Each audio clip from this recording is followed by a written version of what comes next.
오늘은 우리가 바울을 에베소서 3장을 통해서 이해하는 시간을 갖고 있는데 오늘 세 번째 시간입니다. 아마 여러 번 더 이 주제를 가지고 3장을 다루어야 할 것 같은데 오늘은 3장 1절부터 13절 본문으로 해서 지난번까지 다루었던 내용을 마무리하는 시간 갖도록 하겠습니다.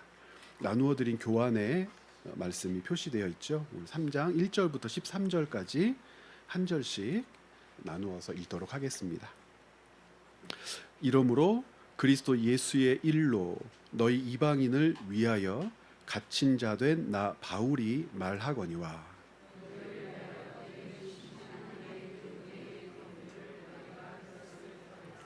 곧 계시로 내게 비밀을 알게 하신 것은 내가 먼저 간단히 기록함과 같으니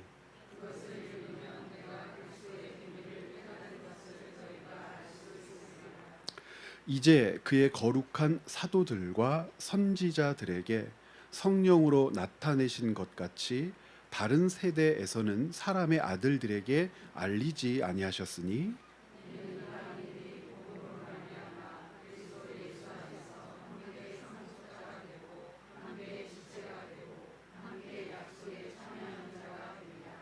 이 복음을 위하여 그의 능력이 역사하시는 대로 내게 주신 하나님의 은혜의 선물을 따라 내가 일꾼이 되었노라.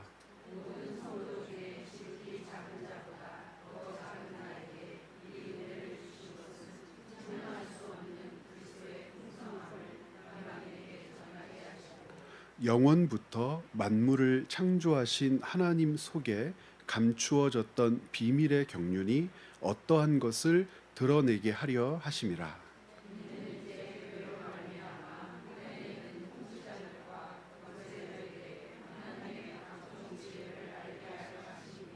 곧 영원부터 우리 주 그리스도 예수 안에서 예정하신 뜻대로 하신 것이라.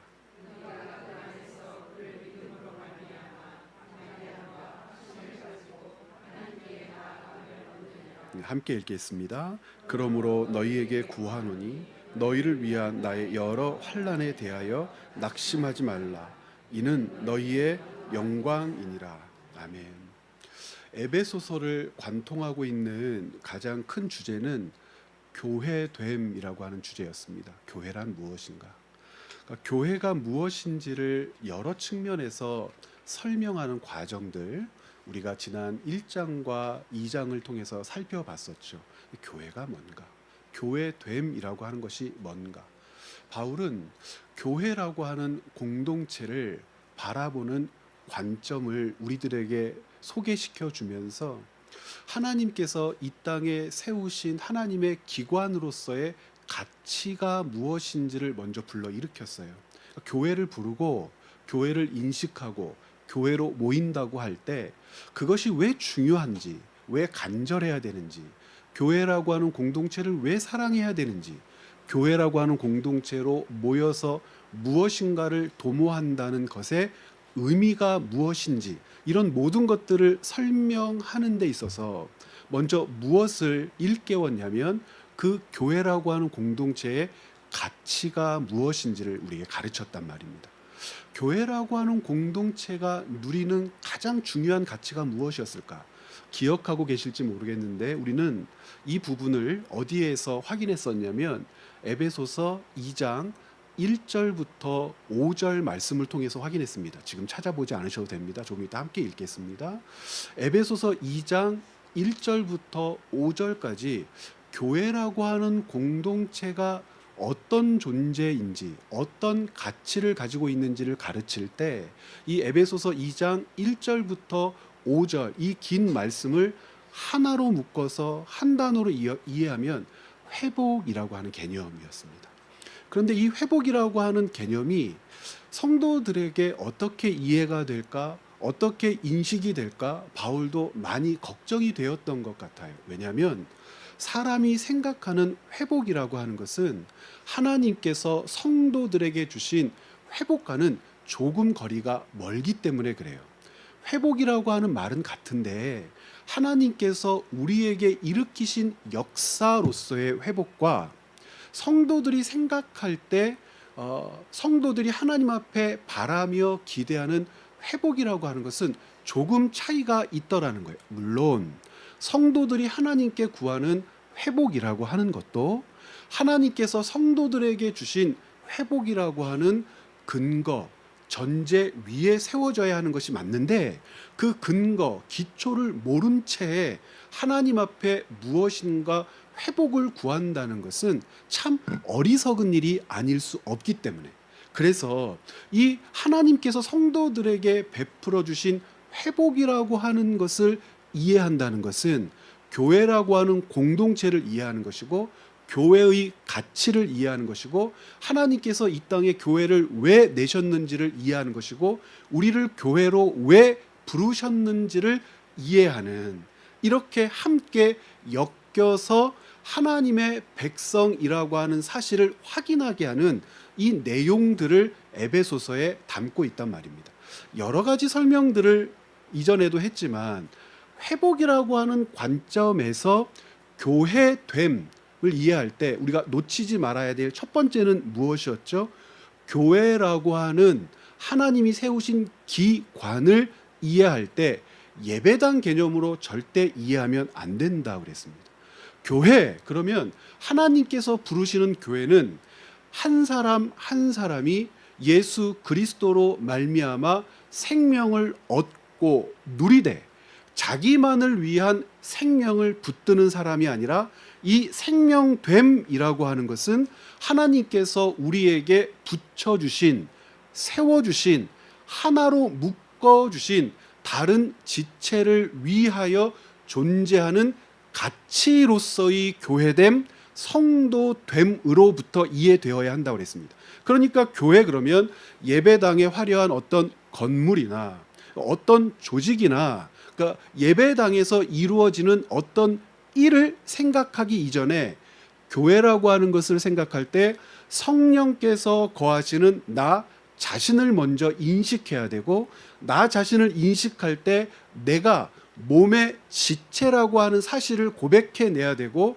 내가 몸의 지체라고 하는 사실을 고백할 때 결국 나는 다른 지체를 위하여 생명을 일으키고 생명을 보존하는 데 있어서 예수 그리스도로 말미암아 세워진 생명의 주체이고, 다른 지체, 다른 몸, 하나님 나라의 그 귀한 역사를 이루시기 위하여 하나님께서 사용하시는 하나님의 도구요, 방법이요, 하나님께서 붙들어 내시는 하나님의 사자라고 하는 사실들을 인식하면서 교회를 고백해야 한다고 말씀을 드렸단 말입니다.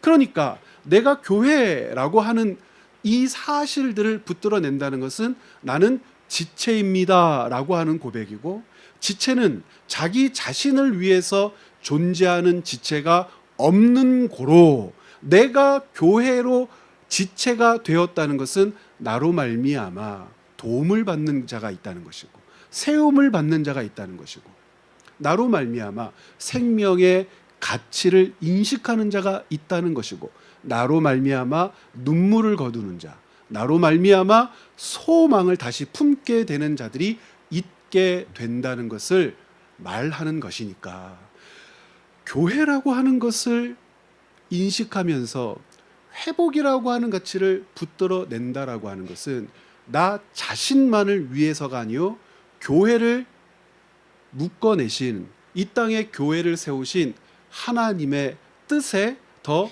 분명하게 가까이 다가갔다는 사실을 가리키는 것이니까, 이것 자체를 우리는 복이라고 부른다는 거예요. 자, 그러면 장황하게 설명했지만 세 가지 단계를 생각을 한번 해보자고요.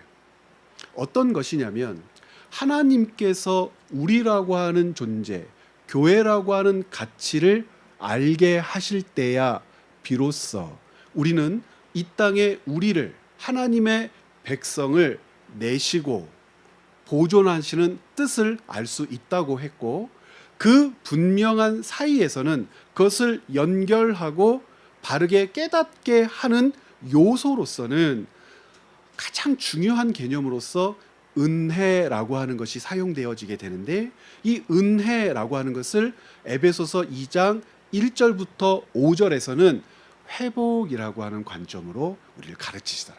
그리고 회복이라고 하는 것이 어떻게 인식되어져야 합니까? 순간적이고 단회적이고 상황적으로 무엇으로부터 회복되었다라고 하는 것을 가르치기 이전에, 어떤 회복이요? 본질적인 회복, 존재론적인 회복을 아는 사람만이 우리에게 있는 어떤 결핍이라든지 부족함이라든지 간절함을 하나님께 호소해서 주님의 손길, 그 도움을 구할 수 있게 된다는 거죠. 자, 이러한 생각을 가지고 에베소서 2장 1절에서 회복이라고 하는 것을 어떻게 가르치는지 한번 먼저 읽고 오늘의 주제들을, 본문들을 좀 살펴보도록 하겠습니다. 에베소서 2장을 한번 찾아보십시오. 309면, 310면 이렇게 있습니다. 자, 찾으셨다면 회복되었다는 것, 존재론적으로 회복되었다는 것, 본질적으로 회복되었다는 것이 도대체 뭐냐? 자, 2장 1절 같이 한번 읽어보죠. 그는 허물과 죄로 죽었던 너희를 살리셨도다. 그때에 너희는 그 가운데에서 행하여 이 세상 풍조를 따르고 공중의 권세 잡은 자를 따랐으니 곧 지금 불순종의 아들들 가운데서 역사하는 영이라. 전에는 우리도 다 그 가운데에서 우리 육체의 욕심을 따라 지내며 육체의 마음에 원하는 것을 하여 다른 이들과 같이 본질상 진노의 자녀이었더니 긍휼이 풍성하신 하나님이 우리를 사랑하신 그 큰 사랑을 인하여 허물로 죽은 우리를 그리스도와 함께 살리셨고 너희는 은혜로 구원을 받은 것이라. 자, 회복이라고 하는 말을 에베소서 2장 1절부터 5절에 참 장황하게 설명하고 있죠. 장황하게 설명하고 있지만 에베소서 2장 1절부터 5절에서 우리에게 가르쳐주는 회복이라고 하는 것은 세 가지였어요. 여러 번 반복했죠. 2장 1절에 나와 있는 대로 우리는 어떤 존재였었죠? 허물과 죄로 죽었다. 그런데 우리를 어떻게 하셨다는 겁니까? 살리셨다. 이것이 회복입니다. 본질적인 회복. 두 번째, 죽었다라고 하는 것이 생물학적 죽음을 가리키는 것이 아니라 하나님께로 끊겼다. 하나님의 법과 질서 아래 있는 것이 아니라 세상의 법과 질서 아래서 세상의 권세 잡은 자에 붙들려 그를 기쁘게 하는 존재로 살아갔다라고 하는 것이 어떻게 표현되어 있죠? 2절 이하에 세상 풍조를 따랐다, 공중 권세 잡은 자를 따랐는데 우리를 회복시키시자 우리가 어떻게 된 겁니까? 더 이상 세상 풍조를 따르거나 공중 권세 잡은 자의 하수인 종노릇 하지 않게 되었다. 즉 우리의 통치자가 바뀌었다. 우리가 사는 삶의 질서가 바뀌었다. 우리의 삶을 규정하는 뭐가 바뀌었다? 법, 제도, 체계가 바뀌었다. 그러므로 우리는 다시는 공중권세 잡은 자의 법 안에 있지 않다.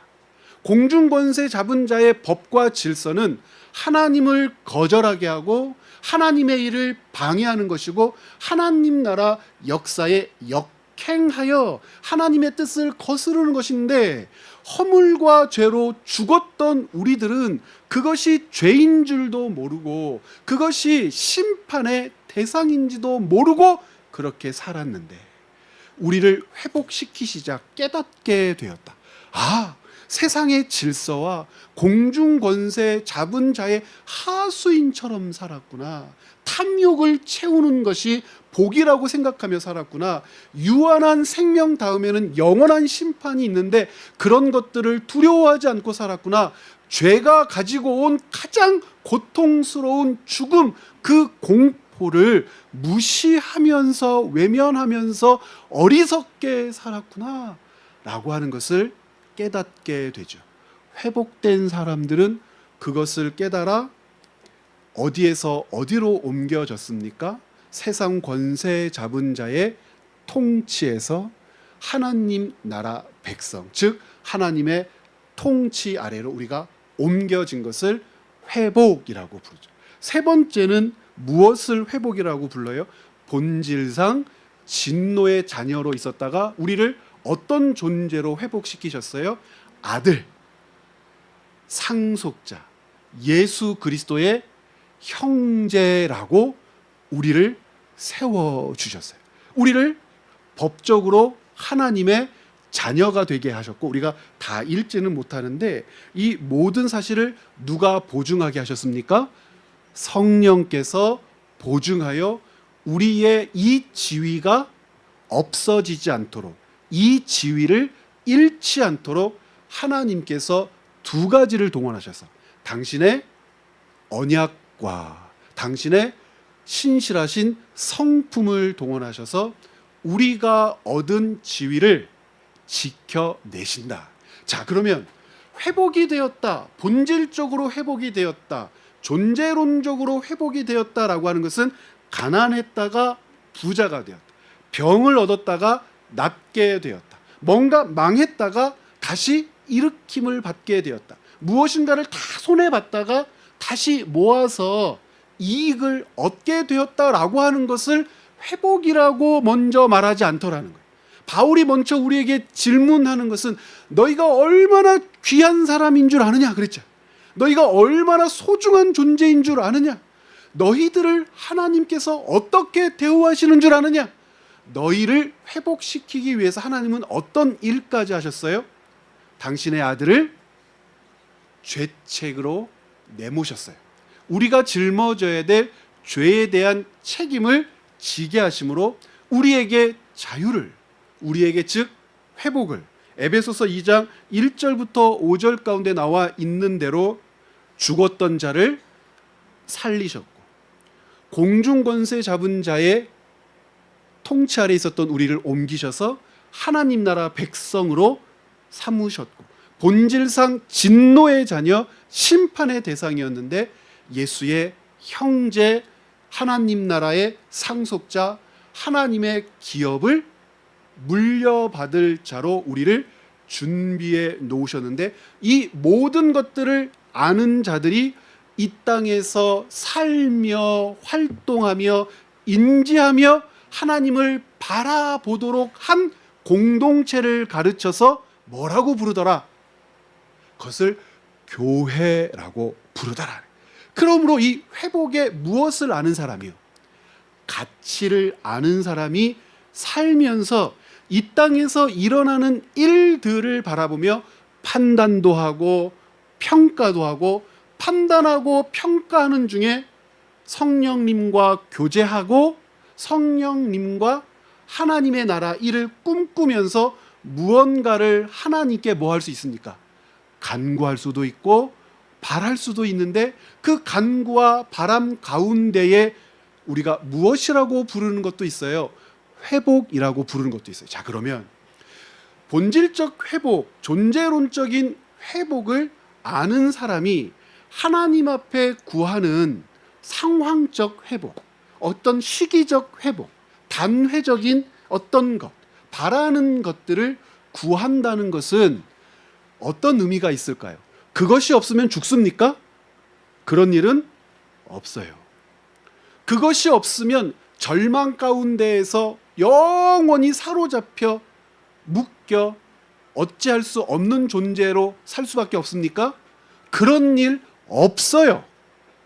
무엇인가 상황적으로 내가 바라는 회복이 이루어졌다는 것과 이루어지지 않았다는 것 사이에는 하나님의 백성이라고 하는 이 사실 자체를 누리지 못하게 하는 뭐가 없습니까? 요소라고 하는 것은 없어요. 그런데 바울이 안타깝게 에베소서를 왜 기록하면서 바로 이 존재론적 회복을 이야기하고 이 존재론적 회복을 인지하는, 그리고 살아내는 공동체를 교회라고 하냐면, 상황적인 회복, 단회적인 회복, 순간적으로 아쉬움을 극복하지 않으면 안 된다는 간절함의 회복이 사람을 살리기도 하고 죽이기도 하고 하늘로 올리기도 하고 땅으로 떨어뜨리기도 하고 절망에 빠졌다고 얘기하기도 하고 다시 소망을 갖게 되었다고 얘기하기도 하는 그런 연약함 가운데에 교회가 놓여 있더라는 거예요. 교회라고 불리우는 자들. 그러니까 생각해 보면 그런 일이 있을 수 있겠냐는 거예요. 순간적으로 가난할 수 있지. 순간적으로 무언가 아쉬울 수 있지. 살면서 장사가 안 될 때도 있지.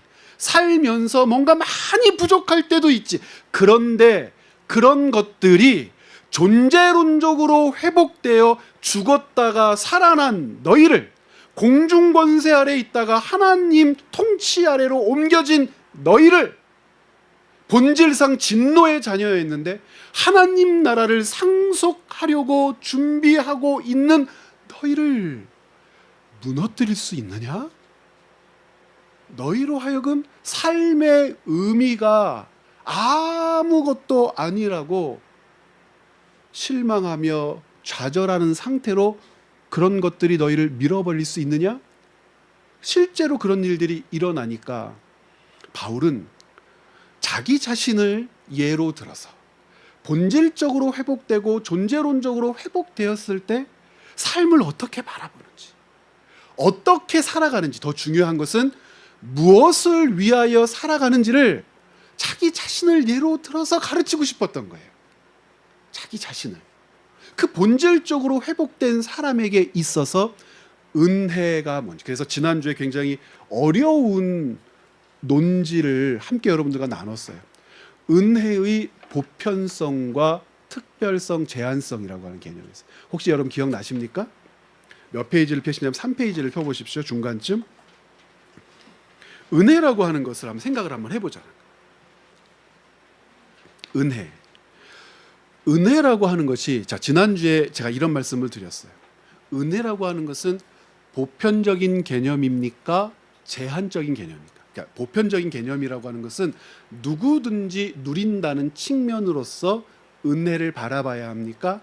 아니면 누구는 누릴 수 없고 누구는 누릴 수 없다고 하는 측면으로 은혜를 바라봐야 합니까? 이렇게 설명을 드렸죠.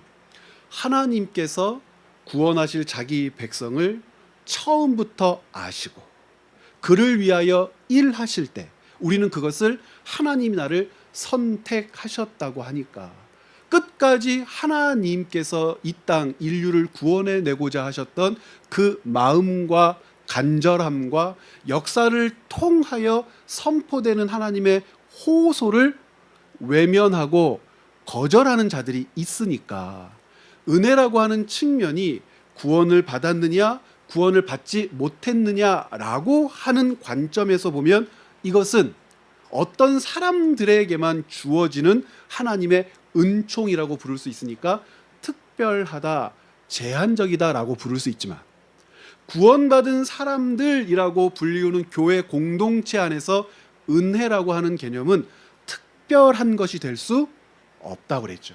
그 측면에서 은혜라고 하면서 어떻게 인식이 돼요? 보편적으로 인식되어야 된다고 그랬어요. 이것이 은혜를 이해하고 해석하는 이중적 측면이란 말이에요. 그런데 이 은혜라고 하는 것이 구원받은 사람들에게는 보편적인데 이 보편적인 구원받은 사람에게 나타나는 이 은혜가 하나님께서 우리를 예수 그리스도의 몸, 지체, 교회됨이라고 하는 가치로 세우셔서 그 지체됨의 일을 감당시키게 하실 때 이를 감당시키게 한다라고 하는 것을 두 가지로 불렀어요. 하나는 부르신다라고 하는 측면에서 소명이라고 불렀고 그 소명을 인식한다라고 하는 측면에서 사명이라고 불렀어요. 이 은혜가 소명과 사명으로 함께 어우러지고 결합할 때 은혜라고 하는 것은 그리스도인들 모두 한 사람 한 사람에게 어떻게 나타나더라? 특별하게 나타나더라.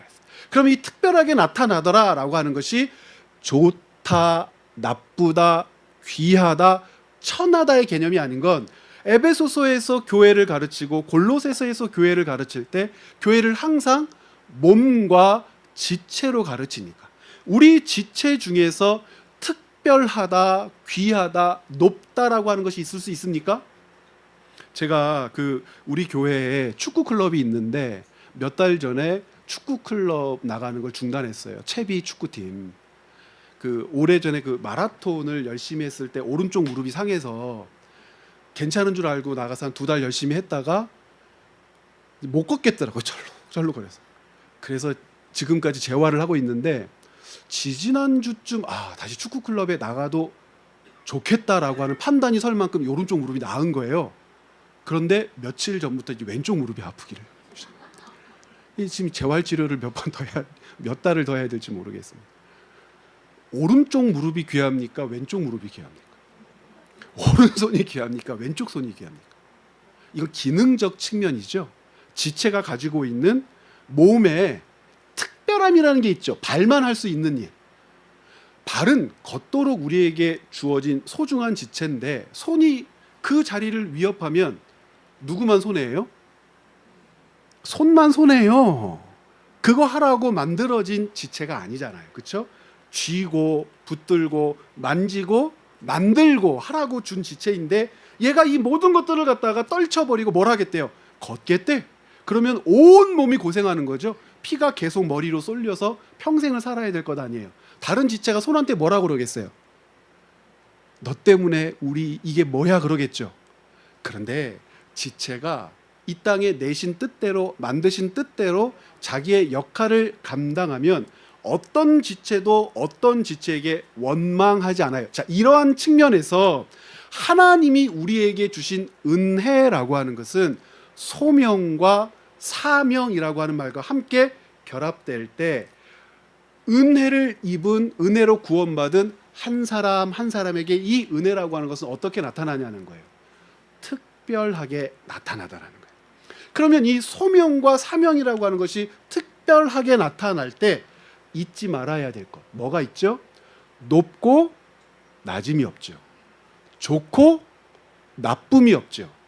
크고 작음이 없죠. 뭐가 다른 거죠? 역할과 기능이 다른 거죠. 이 군대 얘기 설교할 때 하면 안 되거든요. 근데 한 번만 할게요. 제가 군대 얘기 잘 안 하잖아요. 거의 안 하지 않습니까? 군대에 가면은요, 일반 병들이 신교대에서 6주간 훈련을 받아요. 요즘은 얼마나 받는지 저희가 훈련 받을 때는 6주간 훈련을 받았어요. 6주간 훈련을 받고 나면 이제 5주째쯤 되었을 때, 거의 6주가 되었을 때 이제 임무를 배정합니다. 뭘 할 건지, 어떤 것을 할 건지, 주특기를 배정한다고 합니다. 그때 이제 긴장하는 거죠. 다 긴장합니다. 다들 이제 들은 것들이 있어서 어디 가면 편하고 어디 가면 힘들고, 어느 부대로 예속되면 이거 힘들고 뭐 힘들고 그거에 따라서 후반기 보충 교육을 받아요. 후반기 그 주특기에 따라서 기갑부대로 배치되는 친구들은 기갑병 훈련을 받을 거 아닙니까? 통신병으로 배치된 훈련들은 통신병 교육을 받을 거 아닙니까? 다 받는단 말이에요. 그런데 우리가 생각할 때 편한 일이 있고 안 편한 일이 있어요. 폼나는 일이 있고 안 폼나는 일이 있어요. 좋은 자리가 있고 나쁜 자리가 있어요. 굉장히 괜찮은 부대가 있고 야 어쩌다가 거기로 떨어졌냐라고 하는 부대가 있어요. 그런데 똑같이 들어가는 날과 뭐 하는 날은 같아요. 나오는 날은 같아요. 그리고요, 특별한 일이 없는 이상 진급하는 기간도 똑같아요. 똑같습니다. 1년 조금 지나면 1병 되고요. 7개월, 6개월 지나면 상병 되고요. 그 다음에 또 한 7개월 지나면 병장 돼가지고, 요즘에 이제 그렇게 길지는 않으니까 어찌 되건 똑같아요. 그리고 나서 나오잖아요. 그러면 그때부터 이제 달라져요. 뭐가 달라지죠? 왜 거기에 갔냐? 어떠다가 거기에 갔냐? 그렇게 고생을 했냐?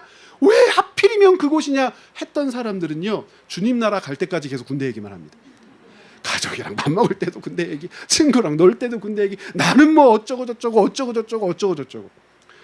저는 은혜라고 하는 측면을 설명할 때 이게 완전하진 않지만 그렇다고 생각해요.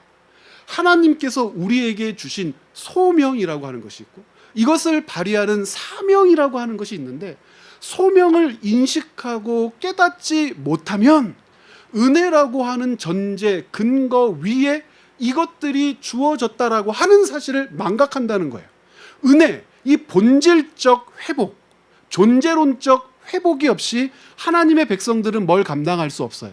주님께서 맡기신 일도 감당할 수 없고 주님께서 맡기셨다는 사실도 인식할 수가 없어요. 그러다 보니 어떤 일들이 벌어지느냐, 존재론적으로 회복되고 본질적으로 회복되었다라고 하는 가장 중요한 보물을 간직하고 있음에도 불구하고 금붙이의 눈을 돌리더라는 거예요. 조그만 조각들의 눈을 돌리더라는 거예요. 자기가 가지고 있는 보물에 비교하면 저것들은 아무것도 아니에요.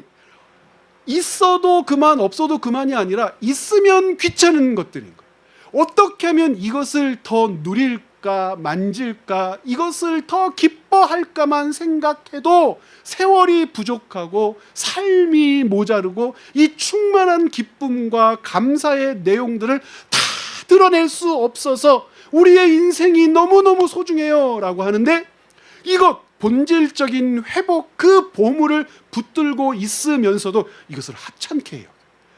좌절했느니 절망했느니 낙심했느니 낙담했느니 살 소망이 없다느니 나는 아무것도 아니라느니 나 같은 게 뭐라고 얘기하며 계속 나 같은 게 뭐라고 하는 것을 회복시킬 것들을 구하며 세월을 낭비하더라는 거예요.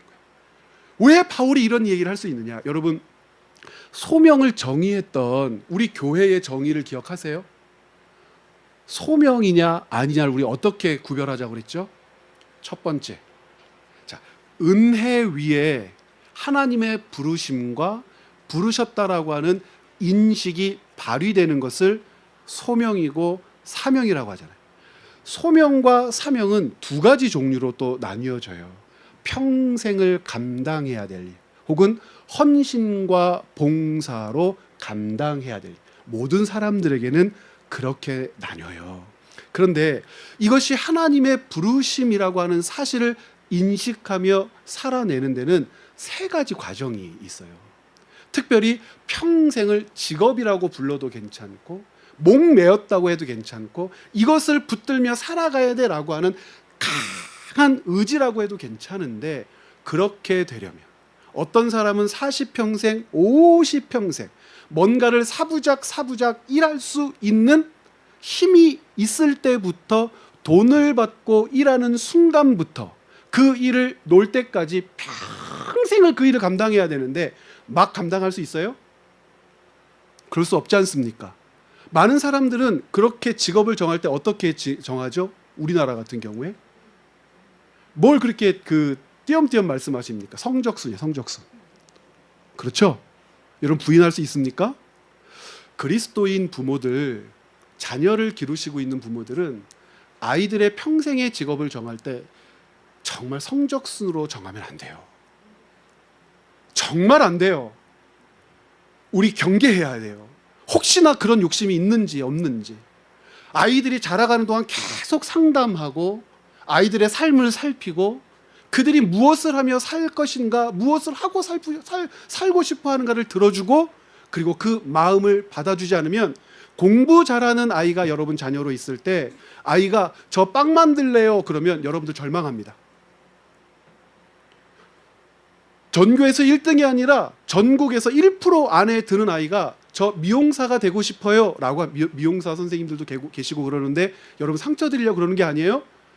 그 1% 안에 드는 아이의 부모는 절망해요. 식음을 전폐하고요, 내가 너를 헛키웠다고 그러고요, 내가 너를 이런다고요. 그러면서 그게 뭐가 잘못됐는지를 몰라요. 엄마 나는 옷을 만들고 싶어요. 옷 만드는 게 제 평생의 소원이야. 그러면 엄마가 하는 첫 번째 말, 너 미쳤어? 시끄러! 이게 지금 따뜻하게 밥 먹여놨더니 헛소리 한다고. 들어서 공부나 하라고. 옷 만드는 아이는 평생 공부 안 해도 괜찮잖아요. 우리는 그런단 말이에요. 그러면서 그렇게 하는 것이 복이라고 생각하고요, 그렇게 되게 해달라고 막 밤새워서도 기도하고 간절히 기도하고 이번 주 금요일 날 모여서 또 그렇게 기도할지도 모르겠어요. 소명의 첫 번째 단추는 아이들을 살필 때 이래요. 그 아이가 좋아하는가를 봐야 돼요. 하나님이 우리를 빚으시고 만드실 때, 우리를 보며 기뻐하고 행복하실 때 우리를 사랑스러이 대하실 때, 우리 한 사람 한 사람을 이 땅에 살게 하실 때 그에게 맡기신 일이 있어요. 그 아이가 아니면 안 되는 일이 있어요. 그런데 그냥 막무가내로 어거지로 너 이거 안 하면 죽을 줄 알아, 이렇게 하나님 안 시키세요. 그 일을 생각하면 행복하게 하고, 그 일을 하고 있으면 즐겁게 하고, 모든 슬픔이 사라지고, 그 일들을 조금 더 잘하기 위하여 밤을 새고 밥을 안 먹고 있는 것을 다 쏟아 부어도 아깝지 않을 마음을 주세요. 그 일을 좋아해야 돼요. 두 번째는 뭐라고 그랬어요? 여러분, 이 얘기는 제가 여러 번 드렸어요. 다른 사람보다 손톱만큼은 잘해야 소명이에요. 많이 아니에요. 한 손톱만큼. 제가 그런 예 드렸잖아요. 어떤 아이가 진짜 자기의 꿈은 가수래요. 그럼 또 하면 되지. 요새 그 보컬 레슨도 하고 그거 하면 되지. 열심히 노력하면 되지. 근데 그 아이가 그래요. 목사님, 근데 문제가 하나 있어요. 뭐가 문제인데? 제가 노래를 못해요. 그럼 그거는 뭐죠? 소명이 아니라 취미생활. 그 즐겁게 할 것. 소명은 돈을 받으면서 해야 되는 일이에요. 그러니까 재화를 쌓을 수도 있고 뭔가 이익을 남길 수도 있고 유익하게도 하는데, 그것이 돈이건 제도건 행사건 유익이 만들어져요. 그 세 번째가 제일 중요하다고 그랬죠. 오늘 바울을 통해서 이 세 번째를 마무리하며 살펴볼 거예요. 그렇게 해서 만들어진 이익, 그렇게 해서 만들어진 유익 혹은 재화, 이것들이 어디를 향하고 있을까요? 소명은 나를 향하는 것이 아니라 지체, 이웃, 내게 맡겨주신 사람들, 제도들, 환경들로 그것을 쏟아붓는 겁니다. 내려붓는 겁니다. 그렇게 살 때 하나님이 그 일을 통해서 나를 어떻게 해주세요?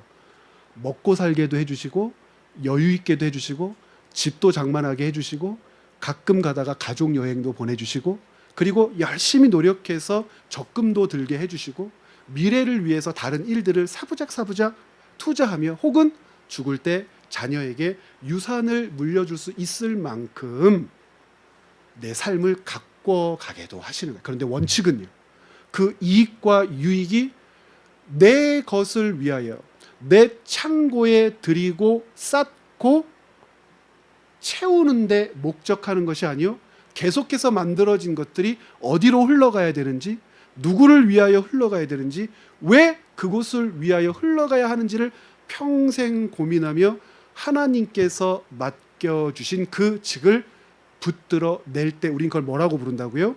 소명이라고 부르기 때문에 은혜, 본질적인 회복, 존재론적인 회복을 아는 사람은 그와 같은 소명의 역사를 세워 살아갈 수 있게 되는 거예요. 바울이 바로 그랬다는 거예요. 자기가 존재론적으로 회복되지 않았을 때, 본질적으로 회복되지 않았을 때 눈을 벌겋게 뜨고 향했던 것은 무엇이라고 했어요? 자세하게 설명하지 않았지만 많은 사람들이 알아요. 그의 가문이 얼마나 부유한지. 유대인, 혈통적으로 유대인이었음에도 불구하고 로마 시민권을 가지고 있었어요. 그 가문이 여러 가지 방도가 있을 텐데 아마도 재정적으로 로마 황실에 엄청난 기여를 했을 거라는 거예요. 엄청난 기여를 했을 거예요. 왕족들이나 귀족들의 생명을 살린 어떤 군대로 출전해서 시민권을 얻지는 못했을 거라는 거예요. 그러면 어떻게 로마 시민권을 가졌을까? 아마 재정적으로 엄청난 기여를, 굉장히 돈이 많았죠. 학벌이 굉장히 높았죠. 그리고 그 학벌로 자기가 만들어내는 권위를 계속해서 강화시키기 위해서 예수 믿는 자들을 잡아 죽이는 일들에 앞장섰고 증인이 되기도 했고, 그 율법을 해석하되 하나님의 뜻과 반하여 해석하고 적용하고 있음에도 그것이 죄인지 잘못인지 하나님의 마음을 슬프게 하는지를 몰랐다가 그가 예수 그리스도를 만나고 그 사람 안에 온전한 회복, 존재론적인 회복, 세 가지였죠. 죽음에서 생명으로, 거짓 질서에서 참 질서로, 본질상 진노의 자녀였던 자가 하나님 나라의 상속자가 되었다는 사실을 알고 그는 이 땅에서 눈으로 만들어낼 수 있는 모든 것들, 학벌, 재물, 권력을 똥과 오줌처럼 여겼다라고 얘기를 하는 거예요. 그러면서 그 일을 이것을 어떻게 알았느냐 할 때 바울은 두 가지를 예로 듭니다. 에베소서 3장 3절 같이 한번 읽어볼까요? 3페이지 함께 읽습니다. 곧 계시로 내게 비밀을 알게 하신 것은 내가 먼저 간단히 기록함과 같으니, 간단히 이미 앞에서 설명했다는 거예요. 이 계시로서 하나님의 말씀으로서, 언약으로서, 바울의 관점에서 언약이라고 하는 것은 두 가지죠. 하나님의 신실함으로 성취된 말씀. 그러니까 우리가 몇 주 전에 살펴보았던 것처럼 우리가 믿음, 하나님께서 주시는 복을 누린다라고 할 때 우리가 왜 하나님이 주시는 복을 누리며 그것을 믿는 자로서 이 충만한 삶을 살 수 있느냐, 두 가지를 의지하기 때문이다. 하나님의 언약과 그분의 성품. 하나님의 언약과 성품을 의지하지 않고는 이 복을 누릴 수 없는데 바울이 지금 그 얘기를 하는 거예요. 바울의 관점에서 하나님의 신실하심으로 성취된 말씀으로 내가 본질적인 회복을 누렸기에 이 본질적인 회복 위에 쌓았더라. 3장 7절이에요. 같이 한번 읽어볼까요? 이 복음을 위하여 그의 능력이 역사하시는 대로 내게 주신 하나님의 은혜의 선물을 따라 내가 일꾼이 되었다. 자, 은혜의 선물이라고 하는 말을 어떻게도 이해할 수 있을까요? 본질적인 회복 위에 쌓인, 세워진 하나님의 부르심과 부르심에 대한 사람의 인식, 소명과 사명. 소명과 사명이라고 하는 말을 바울이 가장 정확하게 지금 해석하고 있어요. 뭐가 됐다고 그래요? 일꾼이 되었다. 일꾼이 되었다.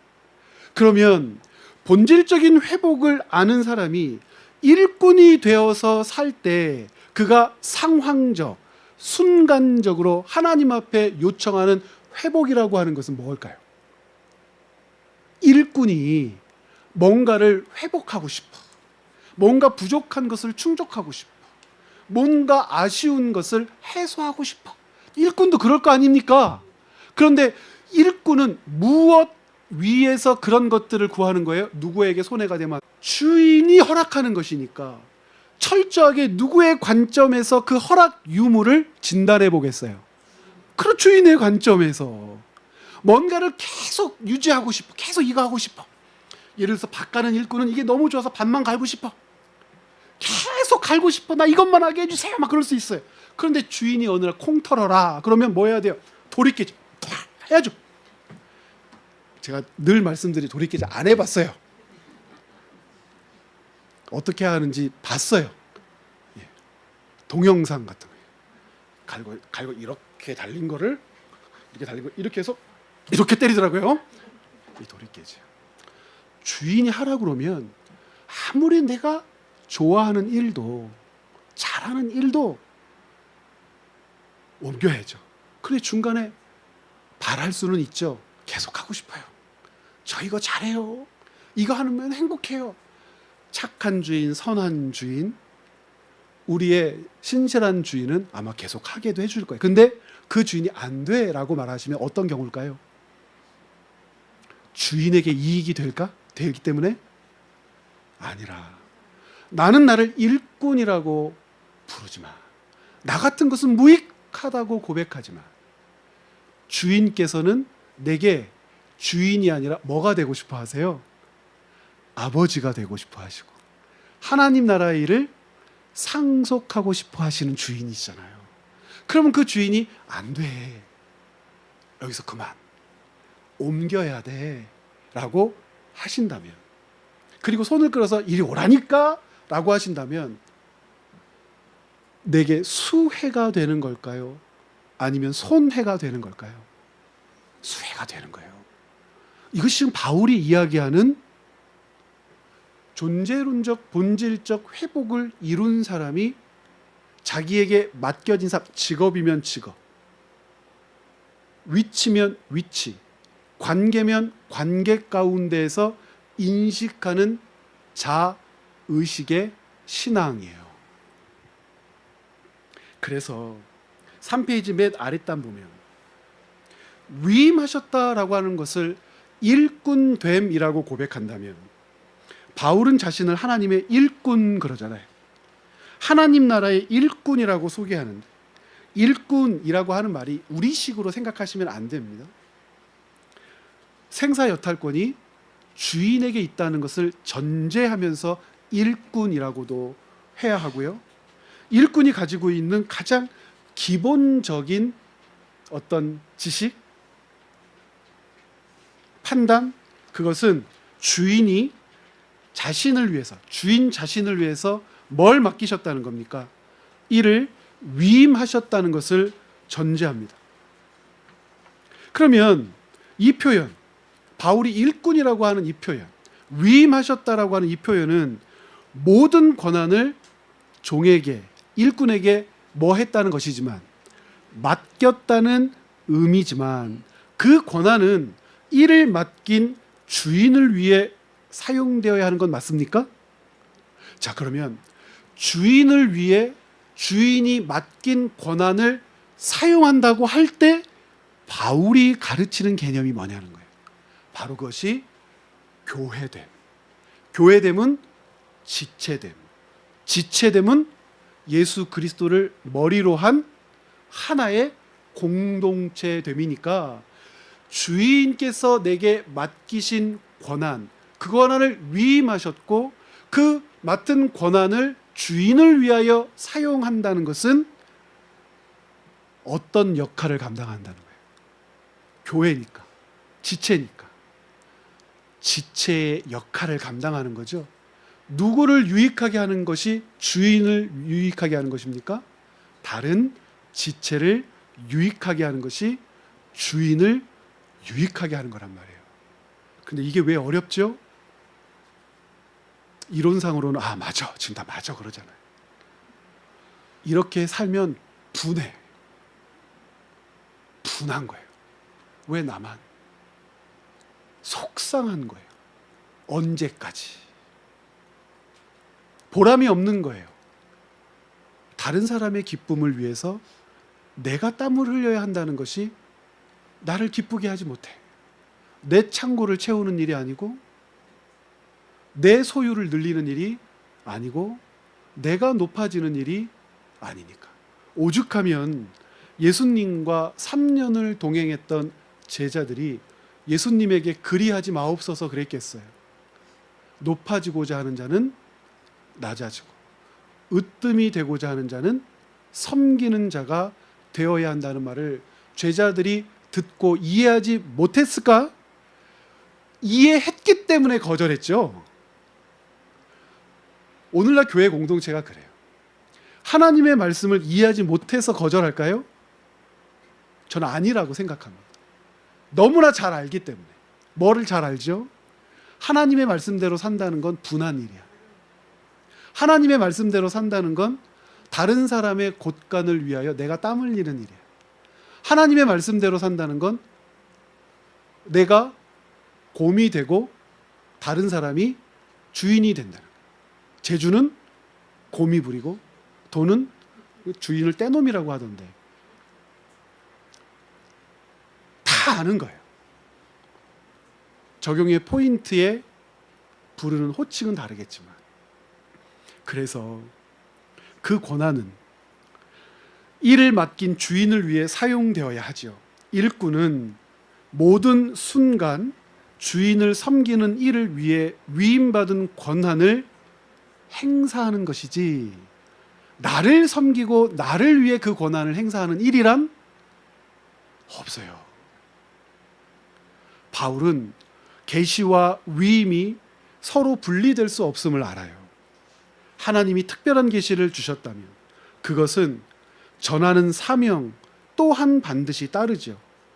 바울은 그 부르심 앞에 순종했고 자신이 받은 진리를 모든 이방인에게 그래서 전할 수 있었다고 고백을 합니다. 골로새서 1장 25절부터 27절, 바울의 소명의 특별함, 높음이 아니에요, 강함이 아니에요, 본질적인 회복 위에 세워진 바울의 특별함이 무엇인지 한번 정리하면서 오늘 말씀을 마치죠. 1장 25절 함께 읽습니다. 내가 교회의 일꾼 된 것은 하나님이 너희를 위하여 내게 주신 직분을 따라 하나님의 말씀을 이루려 함이니라. 여러분 이제 25절이 이해가 되세요? 일꾼 된 것은, 애쓰는 것은, 수고하는 것은, 40에 하나 감한매를 5번 쳐맞는 것은, 옥에 갇히는 것은, 배가 파선하고 굶주리고 뱀에 물리기도 하고 동족의 위험, 이방인의 위험, 칼과 광풍의 모든 위험을 감당해내는 것은 내가 일꾼으로 살기 때문에 하나님의 말씀을 이루려 함이니. 그래서 이것을 뭐라고 부릅니까? 비밀. 누구는 알 수 없는 비밀이에요. 이 은혜를, 본질적 회복을 얻지 못한 사람은 소명과 사명의 발휘의 내용을 절대 알 수 없으니까 이건 그들에게 뭐예요? 풀리지 않는 비밀이에요. 이 비밀은 만세와 만대로부터 감추어졌던 것인데 이제는 그의 성도들에게 나타났고, 함께 읽습니다.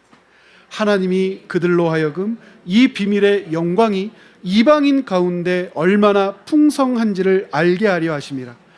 이 비밀은 너희 안에 계신 그리스도 곧 영광의 소망이니라. 오늘 함께 예배드리는 여러분들이 이 비밀을 깨닫는 분들이라고 믿습니다. 이 비밀을 깨달으신 여러분, 하나님께로부터 받은 위임의 일들을 주님 오시는 날까지, 혹은 주님께서 우리를 부르시는 날까지 잘 감당해 주시기를 부탁드립니다. 다음 시간에 저랑 만나실 때에는 바울 이해하는 것 4번째, 조금 더 본질적인 문제를 다룰 수 있도록 그렇게 하겠습니다. 우리 앞뒤 옆에 계신 분들과 서로 인사 안 나누었는데 잠깐 좀 인사 좀 나누시죠. 네, 고맙습니다. 이게 한마디씩 하실 것도 같은데 그냥 눈인사만 나누시나요? 우리 예수님께서 가르쳐 주신 기도로 오늘 모든 수설 마치겠습니다. 하늘에 계신